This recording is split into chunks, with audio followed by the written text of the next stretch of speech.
अस्सलाम वालेकुम, मैं हूं अवैस शहाब और अवैस लाइब्रेरी में अपने व्यूवर्स को मैं फिर से एक बार खुशामदीद कहता हूं। गाइस, अकाउंटिंग सेकेंड ईयर का एक्सपेक्टेड पेपर 2024 और 25 के साथ मैं आपके सामने हाजिर हूं। आज मैं कोशिश करूंगा कि आपको second year accounting commerce Karachi board 2024 और 2025 में एक्सपेक्टेड पेपर जो आ सकता है उसके हवाले से क्वेश्चंस और उसका सॉल्यूशन मैं आपको सिखाऊं कि आप कैसे क्वेश्चंस और उसको सॉल्व कर सकते हैं। तो let's begin with the first question. ये फर्स्ट लेक्चर है और उसके बाद सीक्वेंस में लेक्चर्स चलते रहेंगे। फर्स्ट ईयर वालों के लिए भी मैंने एक लेक्चर अपलोड किया और इस तरह मैं लेक्चर्स अपलोड करता रहूँगा। आप चैनल के साथ बने रहेंगे तो आप ज़रूर देख पाएंगे मेरी अगली वीडियो भी। So let's begin with the first question. You can say that here is the question. ये basically Helicon commerce coaching centre Shah Faisal Chowk campus, जो मेरा अपना कैंपस है जहाँ मैं पढ़ाता भी हूँ और मैं डिपार्ट हेड भी हूँ, तो वहाँ का एक क्विज़ शीट है तो वो आपके साथ मैं शेयर करता हूँ। और इस तरह के क्वेश्चंस इस बार पेपर में आना मैं समझता हूँ एक्सपेक्टेड है।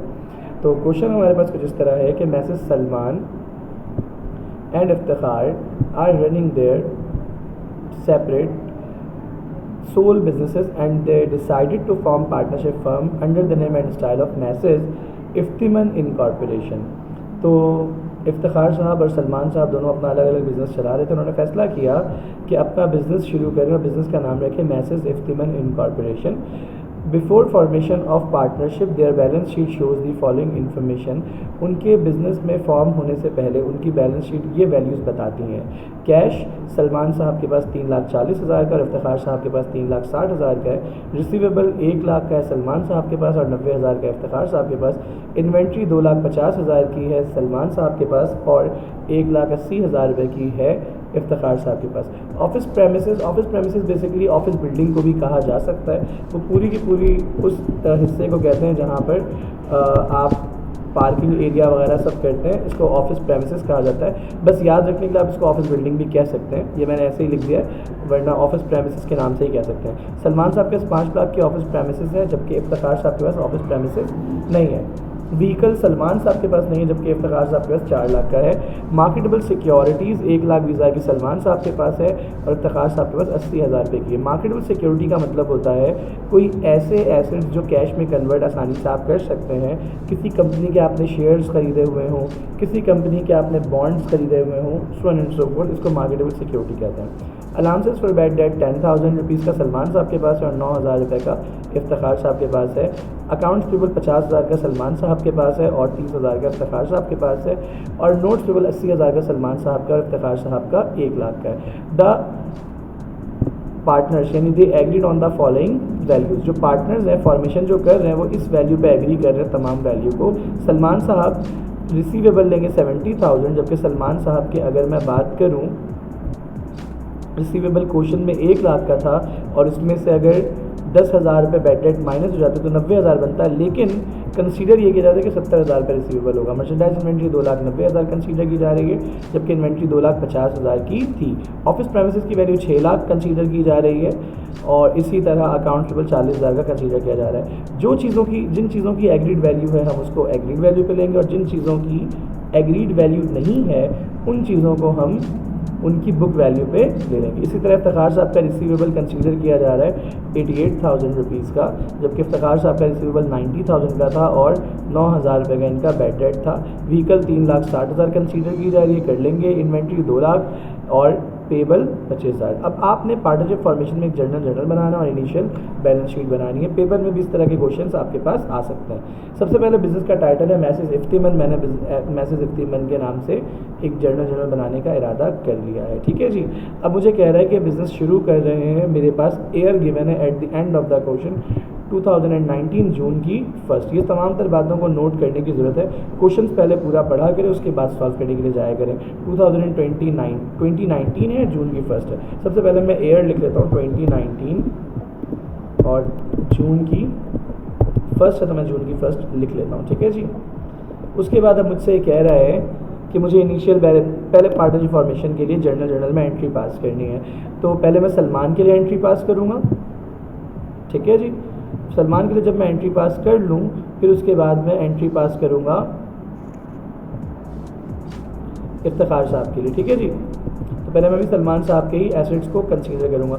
सलमान साहब के पास कैश है 3,40,000, करेंसी साइन यहाँ पे कोई भी गिवन नहीं है, तो क्योंकि आप पाकिस्तान के डायनामिक में रहते हैं तो आप यहाँ पे रुपीज़ साइन लगा लें, अगर आप चाहें तो डॉलर साइन लगा लें, आपकी अपनी मर्ज़ी, लेकिन अगर पाकिस्तान के डायनामिक में आप हैं तो आप यहाँ पे लगा सकते हैं। कैश का अमाउंट जो आप कंसीडर करेंगे सलमान साहब का 3,40,000 का है, 3,40,000 रुपये ही आप लिख देंगे यहाँ पे। दूसरा करंट एसेट है हमारे पास अकाउंट्स रिसीवेबल। जहन में रखिएगा इस बात को, बहुत इंपॉर्टेंट पॉइंट है ये वाली बात। अकाउंट्स रिसीवेबल की अगर नीचे एग्रीड वैल्यू आ जाए दैट इज़ 70,000, तो आपने करना क्या है, अकाउंट रिसीवेबल को आप पूरे अमाउंट से डेबिट करेंगे जो कि 1 लाख है, ठीक है, और अलाउंस फॉर बैड डेट को आप उस अमाउंट से क्रेडिट करेंगे कि अकाउंट्स रिसीवेबल की एक्चुअल वैल्यू वो आ जाए, अलाउंस फॉर बैड डेट। जैसे फॉर इंस्टेंस अकाउंट रिसीवेबल की जो एग्रीड वैल्यू थी वो थी 70,000 रुपये और मैंने लिखा है 1 लाख, तो मुझे 30,000 का बैड डेट यहाँ कंसीडर करना पड़ेगा, तब जाके वो 70,000 रुपये की वैल्यू पे एक्चुअल आ जाएगा। अच्छा जी, इन्वेंट्री 2.5 लाख रुपये यहाँ लिखी हुई है, लेकिन नीचे इन्वेंट्री की वैल्यू है 2,90,000 रुपये। अगर 2,90,000 रुपये इन्वेंट्री की वैल्यू है तो आपने 2,90,000 ही कंसीडर करना है। आप मर्चेंडाइज इन्वेंट्री लिखेंगे 2,90,000, ठीक है जी। इसके बाद आपने देखना है कि दूसरा करंट एसेट है ऑफिस बिल्डिंग, 5 लाख की वैल्यू यहाँ पर है, जबकि ऑफिस बिल्डिंग की एक्चुअल वैल्यू जो एग्रीड वैल्यू है वो है 6 लाख। तो आप ऑफिस प्रेमिसेस की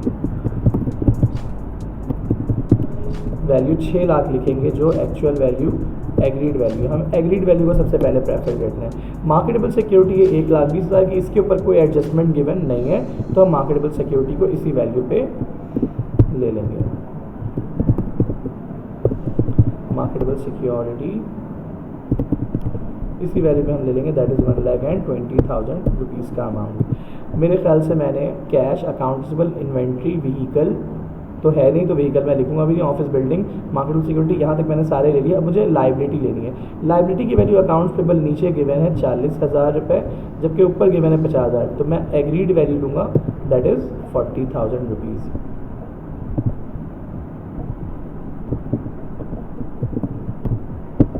मैंने 40,000 रुपीज़ का अकाउंट्स पेबल लिख दिया है, और नोट्स पेबल से रिलेटेड कोई एग्रीड वैल्यू नहीं है, तो मैं नोट्स पेबल 80,000 की वैल्यू ले लूँगा। अच्छा, अब मुझे निकालना है कैपिटल की वैल्यू। कैपिटल की वैल्यू मैं कैसे निकालता हूँ, सारे डेबिट साइड की वैल्यू को मैं करूँगा प्लस, और सारे क्रेडिट साइड की वैल्यू को मैं करूँगा प्लस। डेबिट साइड की वैल्यू के सम में से क्रेडिट साइड की वैल्यू को मैं कर दूँगा माइनस। फॉर एग्जांपल मैं आपको प्रैक्टिकली करके भी दिखा देता हूँ। मैंने इन सबको किया प्लस, और ये मुझे वैल्यू देता है 14,50,000। अब मुझे क्या ये रहा है कि मैं लाइबिलिटी की वैल्यू को भी यानी क्रेडिट साइड की वैल्यू को भी प्लस करके देखूँ क्या वैल्यू मुझे ये देता है। क्रेडिट साइड की वैल्यू दे रहा है 1.5 लाख रुपये, यानी इस 14,50,000 में से मुझे 1.5 लाख माइनस कर देना है, तो मेरे पास जो भी वैल्यू आएगी मैं वो लिख दूँगा दैट इज़ 13 लाख। यानी कैपिटल जो होगा सलमान साहब का वो होगा 13 लाख रुपये का, ठीक है जी। आपने बाद में ये रिमूव कर देना है, ये भी मेरी वैल्यू चेंज हो जाएगी। मैं इसको सेट दोबारा कर देता हूँ। आपने 13 लाख देख लिया था, तो मैं उसको देखें 13 लाख वैल्यू आती है नहीं। मैं तो खैर एक्सेल के फॉर्मूले को फॉलो कर रहा हूँ, तो होपफुली मुझे ये आंसर सिग्निफिकेंस दे देगा। इसने मुझे वैल्यू लेट्स से एक बड़ी वैल्यू दे दी है, मैंने मल्टीप्लाई सिंबल लगा दिया है इंस्टेड ऑफ माइनस साइन, ठीक है जी। इसने मुझे वही वैल्यू दे दी जो मुझे क्वेश्चन में गिवन थी, ठीक है जी। ये वैल्यू मेरे पास आ गई 13 लाख रुपये सलमान साहब की। अब मैंने नरेशन पास करनी है to record partnership formation on agreed value. आप ये भी लिख सकते हैं to record formation of partnership, या टू रिकॉर्ड आप ये भी कह सकते हैं इन तमाम तर क्वेश्चन में कि investment of asset and transfer of liability by mister Salman in partnership firm on agreed value. आपकी अपनी मर्जी, आप दोनों में से जो चाहें लिख सकते हैं। नरेशन पास करने में यहाँ पे कोई प्रॉब्लम नहीं है। अच्छा जी, अब हम बात करते हैं agreed value to mister Iftikhar. Iftikhar साहब का कैश है 3,60,000 का। अब सबसे पहले मैं इफ्तिखार साहब के लिए एंट्री पास करने लगा हूँ। सबसे पहले मैं लिखूँगा कैश 3,60,000 फिर मैं लिखूँगा अकाउंट्स रिसीवेबल। अब क्योंकि अकाउंट्स रिसीवेबल की एग्रीड वैल्यू उनकी 88,000 है और यहाँ पर मैंने 90,000 का रिसीवेबल यहाँ पे टोटल लिखा हुआ है, तो आपने क्या करना है 90,000 ही पूरा लिखेंगे आप, और अलाउंसेस फॉर बैड डेट ये अमाउंट आप 2,000 का लिखेंगे ताकि वो 88,000 की एक्चुअल वैल्यू दोबारा वापस आ जाए। फिर आपने लिखना है मर्चेंडाइज इन्वेंट्री। अब मर्चेंडाइज इन्वेंट्री की एक वैल्यू हमारे पास गिवन है 2 लाख, तो मैंने मर्चेंडाइज इन्वेंट्री की वैल्यू कितनी ले लेनी है, 2 लाख रुपए ले लेनी है। यहाँ मैं 2 लाख का इन्वेंट्री लिख दूँगा। फिर मेरे पास है ऑफिस प्रेमिसेस जो कि इफ्तिखार साहब के पास नहीं, तो हम इसको कंसीडर ही नहीं करेंगे। व्हीकल है 4 लाख, लेकिन व्हीकल की एक वैल्यू 3,60,000 हमारे पास गिवन है, तो मैं इफ्तिखार साहब के व्हीकल की वैल्यू 3,60,000 लिख दूँगा। 3,60,000 जो एक्चुअल वैल्यू मैं वही लिख देता हूँ। अच्छा जी, उसके बाद इफ्तिखार साहब के पास मार्केटेबल सिक्योरिटी 80,000 के, तो मैं इफ्तिखार साहब के पास का मार्केटेबल सिक्योरिटी 80,000 रुपये लिख देता हूँ। इफ्तिखार साहब ने अकाउंट्स पेबल जो रखा है वो 25,000 कंसीडर किया, हालांकि ऊपर 30,000 था, तो आप लेकिन 25,000 ही कंसीडर करेंगे जैसा क्वेश्चन में गिवन है। अकाउंट्स पेबल 25,000 रुपये ही आप कंसीडर करेंगे, मैंने कर दिया। इसी के साथ नोट्स पेबल 1 लाख है, तो मैं नोट्स पेबल 1 लाख ही कंसीडर कर लेता हूँ। अब इसके बाद मुझे कैपिटल निकालना है इफ्तिखार साहब का, तो कैपिटल इफ्तिखार साहब का जो आएगा वो कैसे आएगा, सेम वही वाला एसेट साइड की वैल्यू को हम कर देंगे प्लस, यानी डेबिट साइड की वैल्यू को हम कर देंगे प्लस, फिर इसमें से हम माइनस करेंगे क्रेडिट साइड की वैल्यूज़ को, तो मेरे पास ये आंसर प्रोड्यूस कर देगा 9,63,000। ये है भाई इफ्तिखार साहब का कैपिटल। अच्छा जी, यहाँ तक तो मैंने कर दिया है, इन जर्नल एंट्री पास कर दी है दोनों की, यानी ये मुझे जो पहले रिक्वायरमेंट थी वो मैंने पूरी कर दी है। अब मुझे रिक्वायरमेंट नंबर 2 की तरफ जाना है, मुझे एक इनिशियल बैलेंस शीट बनानी है, तो मैं इनिशियल बैलेंस शीट बना लेता हूँ। पहले मैं फॉर्मेट बना लेता हूँ एक, तो मैंने एक फॉर्मेट अभी बनाया है, ये रहा मेरा फॉर्मेट। बिजनेस का टाइटल था मैसेज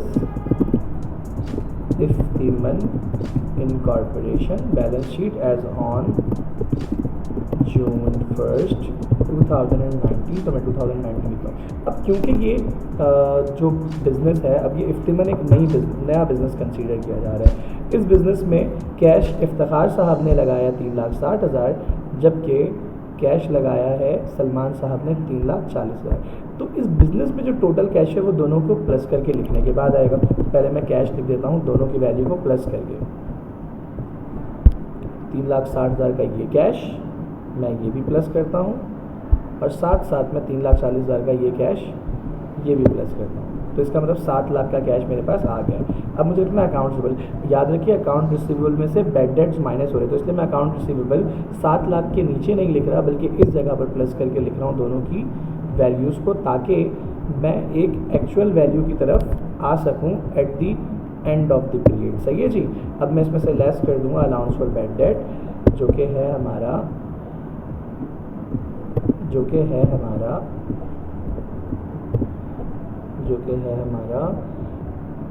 30,000 का ये और 2,000 का ये, यानी 32,000 रुपये इसमें से हो जाने हैं माइनस। तो 32,000 जब माइनस हो जाएगा इसमें से, तो मुझे एक्चुअल वैल्यू आ जाएगी अकाउंट्स रिसीवेबल की। ठीक है, तो इसको हम इस तरह ट्रीट करते हैं, ध्यान में रखिएगा, आपने भी इसको इसी तरह करना है। फिर मर्चेंडाइज इन्वेंट्री की वैल्यू भी हम प्लस करके यहाँ पर लिख दिया। ठीक है जी। अब मैं बात करता हूँ आपसे मार्केटेबल सिक्योरिटी और ऑफिस प्रेमिसेस की। तो मार्केटेबल सिक्योरिटी करंट एसेट है जो कि दोनों पार्टनर्स ने इन्वेस्ट किया है। 1,20,000 का सलमान ने इन्वेस्ट किया और 80,000 रुपये का इफ्तिकार ने इन्वेस्ट किया। तो हम मार्केटेबल सिक्योरिटी को भी इसी डायमेंशन में लेंगे। 1,20,000 प्लस 80,000, इन दोनों को मैं प्लस करके अगर लिख दूं तो मुझे एक्चुअल वैल्यू दे देगा कि मार्केटेबल सिक्योरिटी बिजनेस में कितने की आई है। इसके बाद की अगर मैं आपसे बात करूं तो ये टोटल करंट एसेट है और बाकी सारे के सारे नॉन करंट एसेट हैं। 2 ही हैं बाय द वे इस क्वेश्चन में, तो उसको मैं बाद में प्लस करके नॉन करंट एसेट के हेड के अंदर डालूंगा और नॉन करंट एसेट के हेड के अंदर उसको लिखूँगा। ठीक है जी। तो मैं नॉन करंट एसेट की अब हेडिंग लगा लेता हूँ। तो नॉन करंट एसेट मेरे पास है एक ऑफिस प्रेमिसेस है और दूसरा व्हीकल है। सही है जी। तो ऑफिस प्रेमिसेस की जो वैल्यू है मेरे पास वो है 6 लाख, मैंने ये लिख दी। और ऑफिस और व्हीकल की जो वैल्यू है मेरे पास वो है 3,60,000, मैंने ये लिख दी। ये दोनों मेरे पास टोटल नॉन करंट एसेट है। टोटल नॉन करंट एसेट पर मैं प्लस करके लिख देता हूँ ताकि मुझे ये वैल्यू दे दे कि नॉन करंट एसेट्स कितने के हैं, जो है 9,60,000 के। अच्छा, अगर मैं करंट एसेट और नॉन करंट एसेट दोनों को प्लस कर दूँ तो मेरे पास आ जाएगी वैल्यू टोटल एसेट की। तो टोटल एसेट्स की वैल्यू जो मेरे पास अब आ रही है वो आ रही है 22,18,000। अब देखता हूँ कि ये वैल्यू मेरी सही आई है या इसमें कोई ख़राबी है। मैं इन दोनों चीज़ों को अभी फाइनल करता हूँ, लेकिन उससे पहले मैं देखूँगा लाइबिलिटीज़ को। मेरे पास लाइबिलिटी अकाउंट्स पेबल है, तो जिस तरह मैं वहाँ पर लाइबिलिटी एसेट्स को प्लस करके लिख रहा था, लाइबिलिटीज़ को भी मैं ऐसे ही प्लस करके लिख दूँगा। 40,000 का सलमान की लाइबिलिटी और 25,000 की इफ्तिखार की लाइबिलिटी मैंने प्लस करके लिख दिया। इसी तरह मेरे पास है नोट्स पेबल, तो नोट्स पेबल को भी मैं प्लस करके लिख देता हूँ दोनों के। तो 1 लाख का नोट्स पेबल इफ्तिखार का है और 80,000 का नोट्स पेबल सलमान का है। दोनों को मैंने प्लस करके लिख दिया। तो मेरे पास टोटल लाइबिलिटीज़ भी अब आ गई हैं और टोटल लाइबिलिटीज़ भी मैं लिख देता हूँ इसी तरह, जो कि है 2,45,000 रुपये। अच्छा, इसके साथ अब मैंने करना है पार्टनर्स एक्विटी। अब मैं पार्टनर्स एक्विटी लिखने लगा हूँ। 2 पार्टनर हैं, दोनों के कैपिटल लिखूँगा, capital Salman and capital Iftikhar. इन दोनों के कैपिटल को मैं वही वाली वैल्यू दूंगा जो मैंने जर्नल जर्नल में कंप्यूट की थी। 13 लाख का सलमान का कैपिटल है, मैंने लिख दिया, और इफ्तिखार का कैपिटल है 9,63,000, मैंने ये भी लिख दिया। अब मेरे पास जो वैल्यू आएगी वो आ जाएगी टोटल पार्टनर्स एक्विटी, जो कि है फिल वक्त 22,63,000। ठीक है जी। अब मैं इनको ज़रा करके देखता हूँ प्लस, और देखता हूँ क्या मेरी वैल्यूज़ दोनों साइड इक्वल आती हैं या नहीं। जहन में रखिएगा कि जब हम बैलेंस शीट बनाते हैं तो हम आमने सामने इक्वेट करते हैं, आमने सामने इक्वल करते हैं, जो कि मेरे पास 25 लाख। अच्छा जी, यहाँ पर मर्चेंडाइज इन्वेंट्री की वैल्यू मुझसे थोड़ी सी मिस्टेकनली प्लस गलत हो चुका है। तो 2,90,000 की इन्वेंट्री यहाँ है और 2 लाख की इन्वेंट्री यहाँ है। तो टोटल 4,90,000, तो ये हो गए 25,08,000। और यहाँ भी मैं अगर इनको प्लस करके लिख लूँ तो मुझे पास वैल्यू आ जाएगी 25,08,000। इसका मतलब मेरे बोथ साइड्स इक्वल हैं और दोनों साइड सही हैं। अगर कभी कोई ऐसी चीज़ हो जाए तो आप आइडेंटिफाई कर लीजिएगा इस तरह कि कैसे आप मिसिंग फिगर या एरर को आइडेंटिफाई करेंगे। अच्छा, अगर आपको ये सवाल समझ आया है जर्नल और बैलेंस शीट, तो आपके लिए मैं इसी तरह का एक क्वेश्चन और अपीयर कर देता हूँ आपके स्क्रीन पे। उस क्वेश्चन को आप सॉल्व करके कमेंट बॉक्स में मेंशन कर दें, और सॉल्यूशन अगर हो जाए और उसमें अगर मेरी कोई हेल्प चाहिए तो फील फ्री टू आस्क। मैं आपके सामने एक क्वेश्चन और अभी शो करता हूँ। इस क्वेश्चन का आप स्क्रीनशॉट ले लें ताकि इस क्वेश्चन को भी आप सॉल्व करें। सेम इसी पैटर्न का क्वेश्चन, इसी तरह का क्वेश्चन है। मिस्टर कमाल एंड मिस्टर आकिब का सवाल है। इसको आप सॉल्व करें। सॉल्व करने के बाद आप मेंशन करें, इसकी स्नैप लेके कमेंट बॉक्स में मेंशन कर दें। और अगर इस क्वेश्चन को सॉल्व करने में आपको कोई दुश्वारी होती है तो ज़रूर कमेंट में बताएं ताकि हम इस क्वेश्चन को भी सॉल्व करें। तब तक के लिए अपना बहुत सारा ख्याल रखिएगा। मुझे दीजिए इजाज़त। फ़ी अमान अल्लाह।